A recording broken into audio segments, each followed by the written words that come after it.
hello. What's up?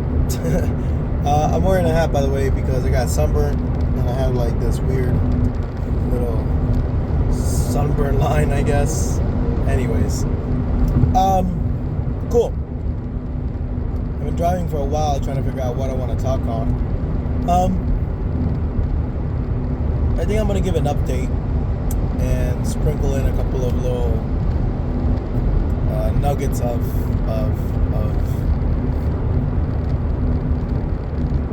wisdom. I don't know. So okay, yeah, no, I know what I'll talk about. All right, I'll give updates on my life and things and go that route. So bear with me. But so a couple of things. My last day with my previous employer was on Friday. I've stated before that I don't have a plan in terms of having a next job set forth. I already have opportunities, not necessarily presented to me, but offered to some extent, which is cool. And here's one thing I want to touch on real quick. So, again, even after I spoke about this previously, but you know, a lot of people, when they find out that I don't have a job lined up, this and that, you know, their natural reaction is concern, this and that. Fair enough.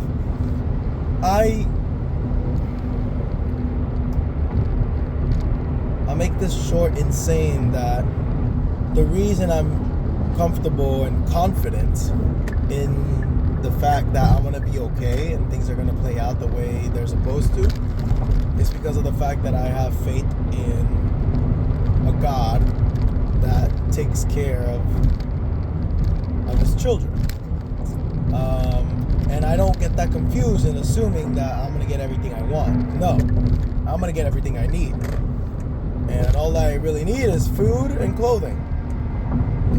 Like, if you break it down to simple terms, that's all I need is food and clothing. Do I believe I'm gonna get more than that? Yes, I do. Yes, I do. Why? Well, because because God gives more to those that are deserving of it, those who are righteous. Not to say that I am perfect in any shape, way, or form, because I am not. But I am doing the best I can, and I am putting in the effort that I need to put in order for me to get that which God has already prepared for me. But if I don't put in that effort, He's not just going to give me what I want. That's not how it works, right? Okay, cool. So anywho, so I just have the confidence that things are going to play out because of the fact that, one, I trust in God, and then also, two, I trust in my person.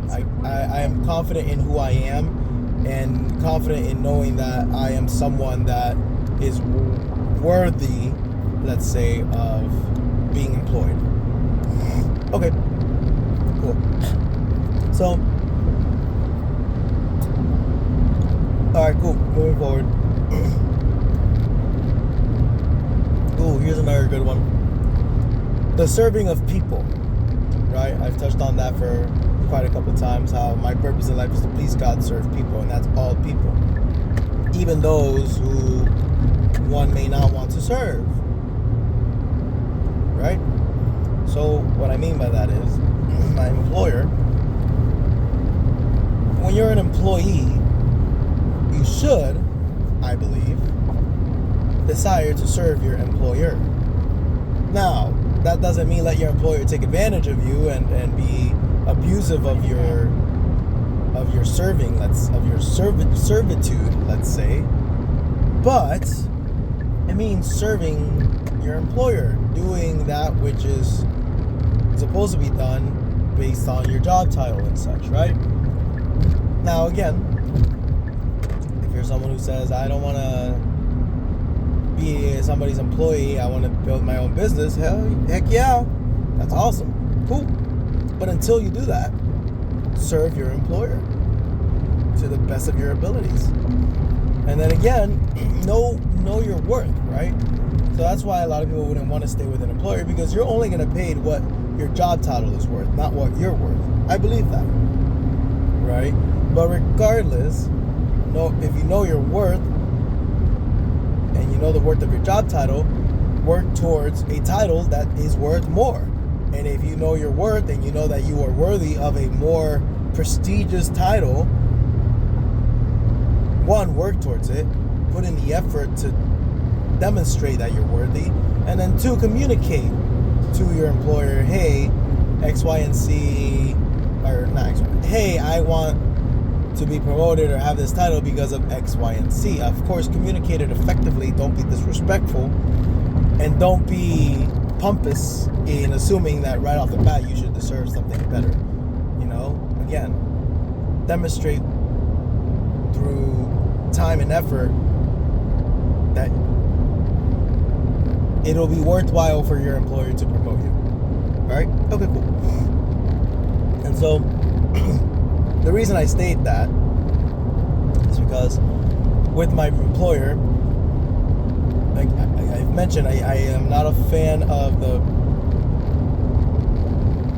company in terms of how they do business, and I'm not a fan of I wouldn't say I'm not a fan of, better yet, let's say I have found a lot of holes or errors or faults, is a good way of saying it. I've found a lot of faults in the industry in which the company is built upon, let's say. And I don't particularly like it. So, cool. Regardless, I did my part. I made sure that I was a good employee. I made sure that I put in the effort. I made sure that I communicated that which needed to be communicated because it is truth. Okay. Now, did that bring some confrontational discussions? Yes. Yes, it did. Did that bring some friction between certain relationships? Yeah. Yes, it did. But what ultimately ended up happening is respect was established. Why? Well, because again, I knew who I was. I knew that I was a good person. I knew that I was somebody who was worthwhile to have around. And they ended up realizing that over time because my actions continued to prove my words on an ongoing basis. Okay. And so when I stepped up to say things that most wouldn't say, initially, again, friction, conflict. Yes, correct. But over time, my employer, my bosses, my managers came to realize, hey, this guy's okay. This guy is not trying to cause, and I never try to cause problems. That's the last thing I try to cause, and I make that very clear. But the point I'm getting with all of that is that when I left, because again, I've built good relationships with those who were above me, even though I didn't like the way they did things above me, I didn't not necessarily not like them as a person. They were good people. You know, they are not perfect. None of us are. They are flawed in many ways, especially in the front of, you know, sin, let's say. Now, again, I'm very much a sinner. But anyways, different story. Whatever. Point being that when the time came that I put in my 2-week notice, they didn't want me to leave. Which I anticipated to some extent. And jeez, that was loud. And they didn't want me to leave. And they even said, hey, one of the higher ups, who is not my mentor, he's one of the few people in that company that I have enough, not just respect, but trust. That's the big one. I have enough trust and respect to want to have as a mentor, and he did agree to be my mentor, which I'm very thankful for. But he said jokingly, because he was the first person I told I was leaving. He was like, on my last day, in front of a few other managers, he said, oh, he's just leaving for temporarily. He's going to come back during busy season, during the time when it gets busy. And he was like, right? And I looked at him and I just go, I mean, can try. You can ask me if I want to come back, and we'll see how that goes. I said it respectfully. I wasn't rude or anything. I was like, I literally just said nonchalantly, like, at that point in time, you can ask me if I want to come back, and we'll see how that goes. Pretty much is kind of how I said it. And he goes, oh. And I'm like, yeah, I mean, I'm not going to, you can try. If I say yes, cool. If I say no, well, you tried. You tried, right? And again, I communicated to them why I'm leaving and all that. Yeah, I didn't say everything. I did state primarily that I was not happy in this new space because they transitioned and I just didn't like it. And that's true. And they understood. Cool. All right. Anyways, so there's that. So that's the point in all of that is pretty much, again, serve your employer and be honest with them. Tell them things that may be scary to say but should be said, right? Make sure that there is an understanding of why like, I don't want to harp on this part too long, but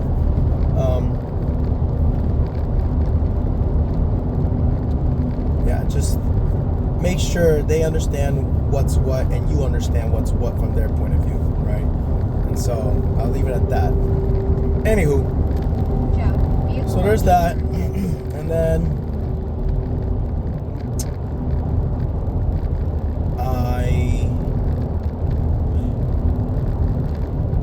here's an interesting aspect.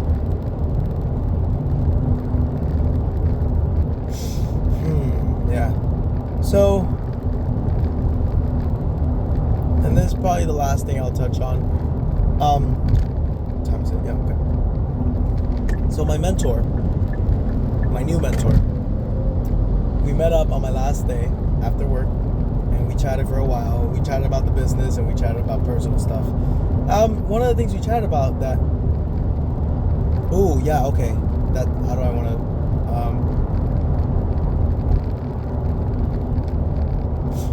Okay, no, I'm gonna shift. Okay. This is the last thing I want to touch on. Okay, I have mentioned in the past that I believe thus far at this point in my pursuit of truth that our conscience to some extent is the Lord, right? It's trying to tell us the right things to do and the wrong things to not do. And our ego to some extent is Satan, right? Only cares about himself, only cares about you, and, you know, greed, selfishness, and all of that. Okay, cool. I'm not going to go into the specifics. There's a video for that, but whatever.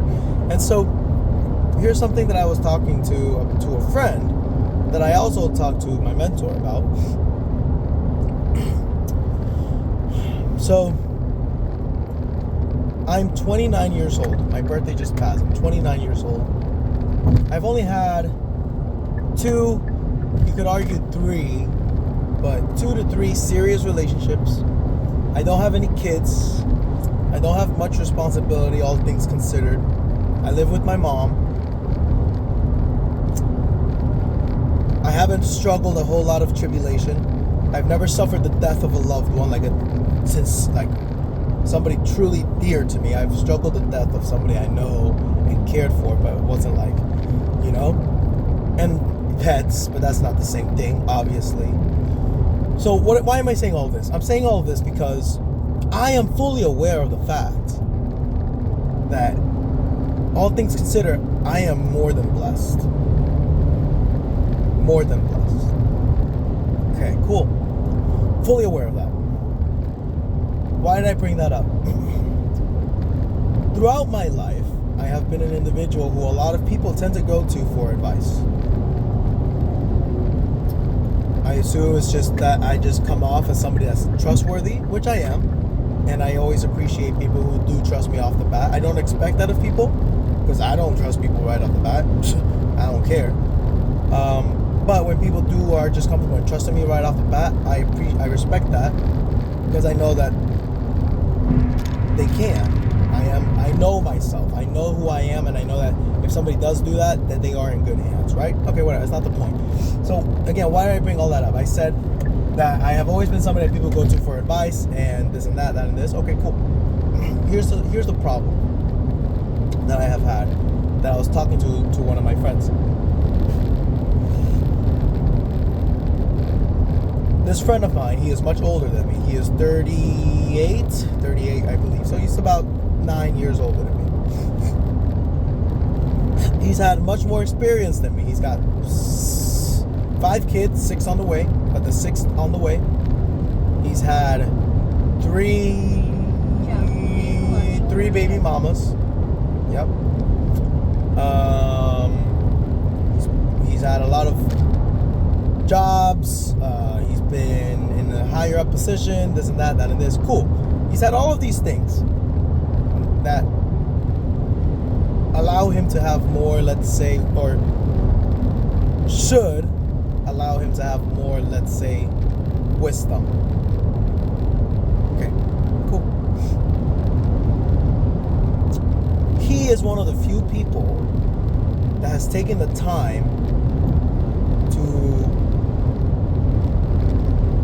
maybe it's not even taking the time is the right word, but he is one of the few people, regardless of taking the time, but he has taken some time.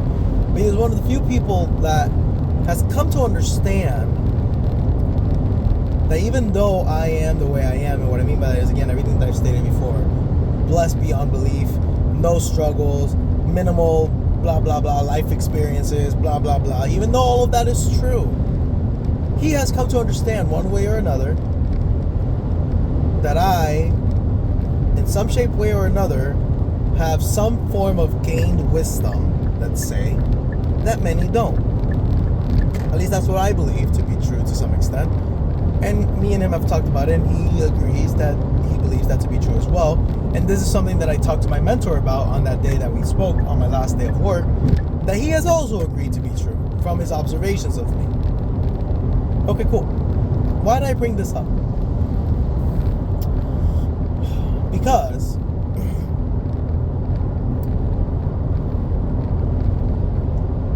I believe that the reason I have been able to gain this wisdom that seems to be unreasonable, given my life. Most people who have this type of wisdom have more life experience, let's say. So it seems unreasonable, and I agree with that. I think when I think about it, when I consider everything that I've gone through and everything that I am now and everything that I'm becoming, I go, how in the world did this happen? Where did it come from? Right? So this is what I was telling my friend, briefly talked to my mentor about, is going back to the concept of the conscience being the Lord, right? Vehicle on shoulder ahead. And how we have the free will to listen to the conscience or not listen to the conscience, right? Throughout my life, more so than not, I would say, I've listened to the conscious more so than not.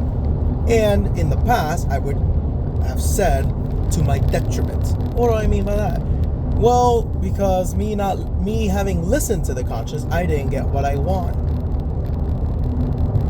I'll use an example. Again, I've mentioned that my biggest sin, and still to this day, the sin that is most prevalent in my life, let's say, is sex. Okay. Well, one of the things that I have stated to my friends that many find to be surprising, given my personality or what have you, I have stated to many people who don't, if you know me for not the faithful aspect of me, just for who I am as a person, like very outgoing, very personable, very flirtatious, mind you, but again, flirtatious in the extent of I'm respectful and admire the beauty of women. I do. So I don't try to be flirtatious of like I'm trying to get in your pants. I'm flirtatious in the extent of I want to tell you how beautiful you are because you are, and you should know it. Cool. Well, if you know just that of me, when I say to people something, again, this is just an example, okay? But like, I've never had a threesome. All right. Well, a lot of people hear that and they're like, what? Now, to give some context, I've had many, not many, I've had a handful of opportunities to have had a threesome. One of them, which is a story I'm not going to get into, is just like, how did that not happen? The reason it didn't happen is because of my conscience. My conscience was telling me, hey bro, this ain't it. Don't do it. But I wanted to. Really bad. Really bad. Especially that one story. Again, now I'm like, whatever, but like, even now, thinking back on it, I'm just like, wow, that's just, but I'm okay with it now. I can live with it. Before, I used to beat myself up about it and stuff. But here's the point I'm getting with all that. That's just, anyways. I listen to my conscience very well. And again, I don't always listen to it. Even till this day, there are moments where I don't listen to it that I should. But I listen to it more so than not. And I believe that part of the reason why I have this wisdom, let's call it, that doesn't seem reasonable for me to have given my life, is because I am well connected, let's say, more than others, maybe you can argue, with the Spirit of God, with the conscience, right? Now, the point with that is this.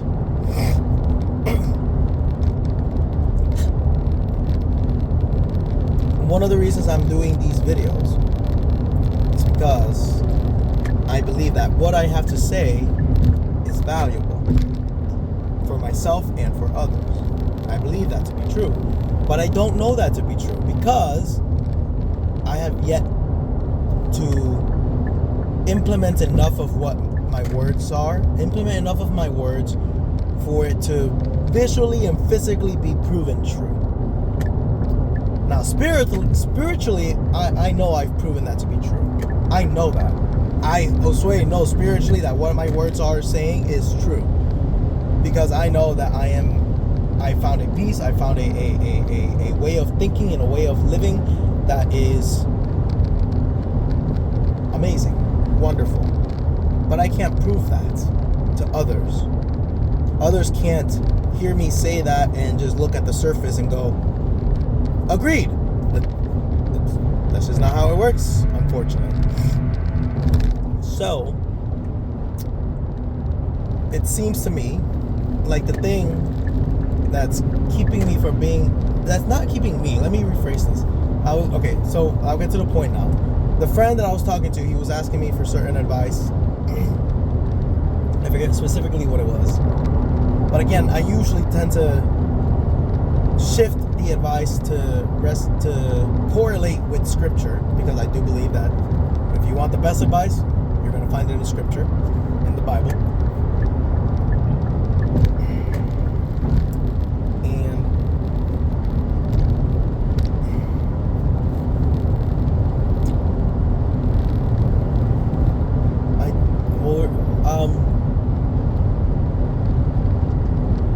I said a couple of things to him that really strung a chord with him, that were really meaningful, this and that, whatever.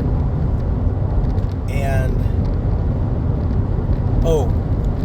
I remember one of the things that I stated was how, we were talking about love, marriage, and all that jazz. And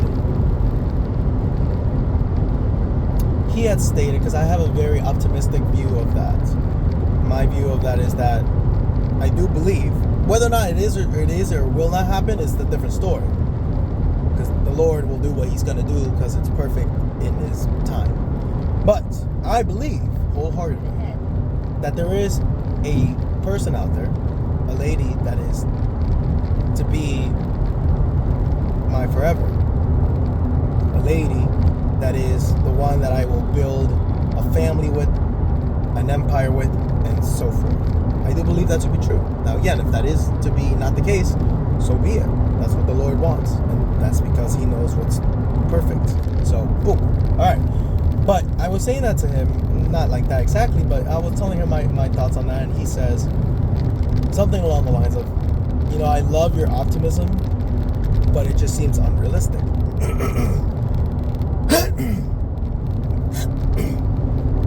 It just seems unrealistic. And he gave me examples as to why, about his own personal life and the perspectives of others as well, and this and that. And I said to him, ultimately, I was like,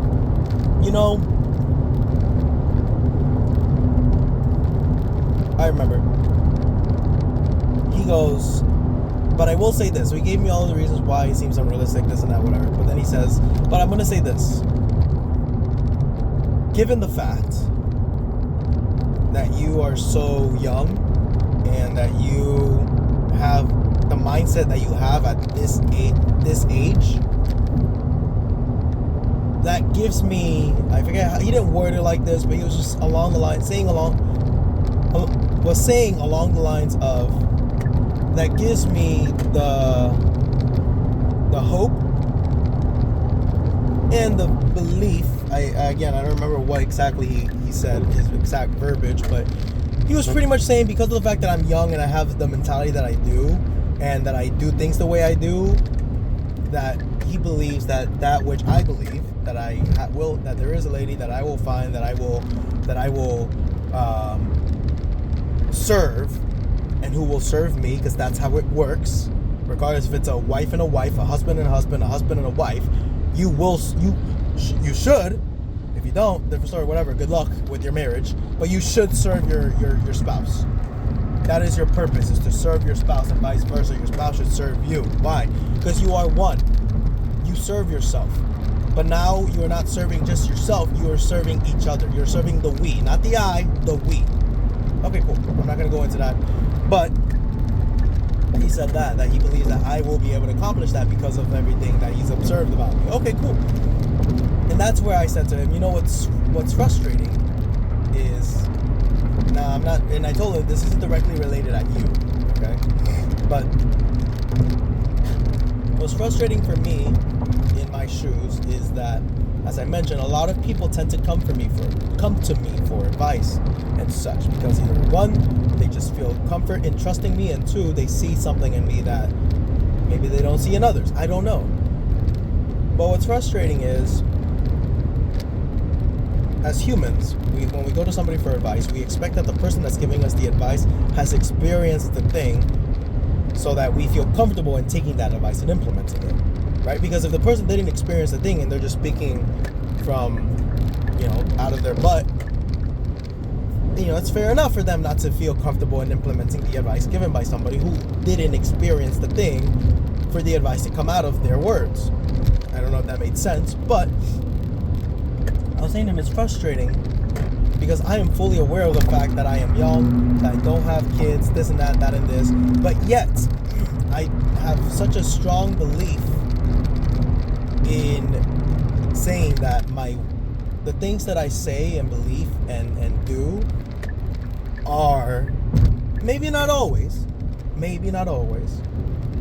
but in many cases, the right things to say and do, the things that are going to best benefit others. They've best benefited me so far, and I believe ongoing. And so I was saying that to him, and this is the point I'm getting at, and I told my mentor about this, and he also agreed on this briefly. I mentioned these videos, and they both agreed that the problem is I cannot yet prove my words, but I will, assuming that I am right and that I stay true to that which I believe, which I do believe I will, right? But they were saying that, yeah, with time, as tribulation is going to come. I know it. I know I'm going to face tribulation. We all do, all of us. It's only then that my words will actually be more impactful to those that have doubt in them. Because I believe some people will hear my words and not doubt them. They'll say, I trust that this person, like how I am with Myron Golden. I listen to his words, and I do have faith in them. I do. And there's no particular reason why. I just something about the way he speaks and the way he is that just tells me I have belief in you. But the benefit of it too with him is he has had the time and the experiences and the conflict to be able to back up his words. I don't have that yet. And so, the point I'm getting across is this, in that last part of this long video, is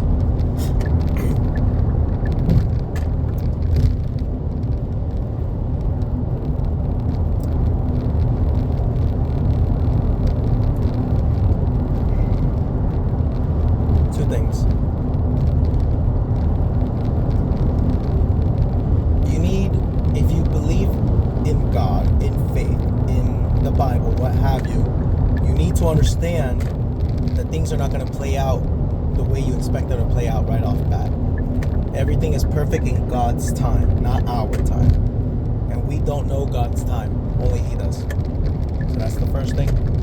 The second thing is, if the words I speak to anyone that's listening to them resonate with you right off bat, awesome.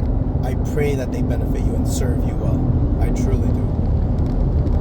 If not, because of the fact that I don't have the experience to back that which I say, fair enough. But I would encourage you to consider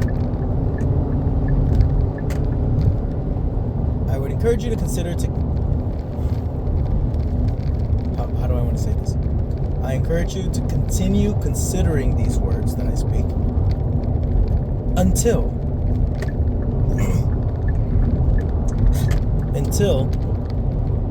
the time comes that life does what it does and my actions either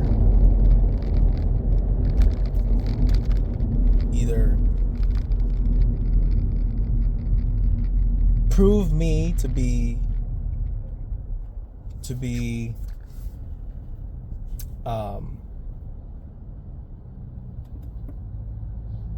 what's the right word?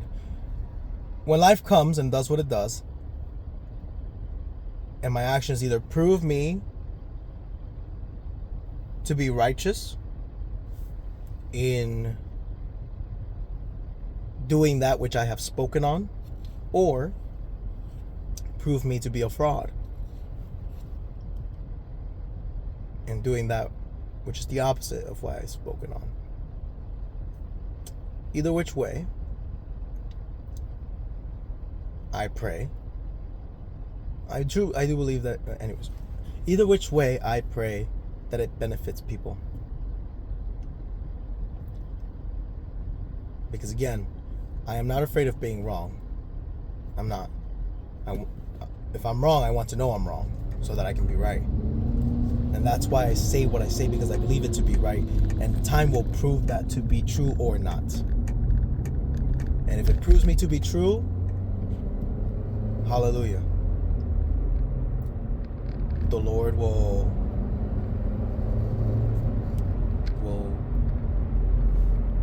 prove to the rest of us through me, and not just me, through many people, but in some aspects through me, that He is perfect. And then, if not, which I don't believe this to ever be true, but again, I'm honest in saying that there must be something else outside of just the Lord, because I'm wrong. I was proven wrong through my actions. So,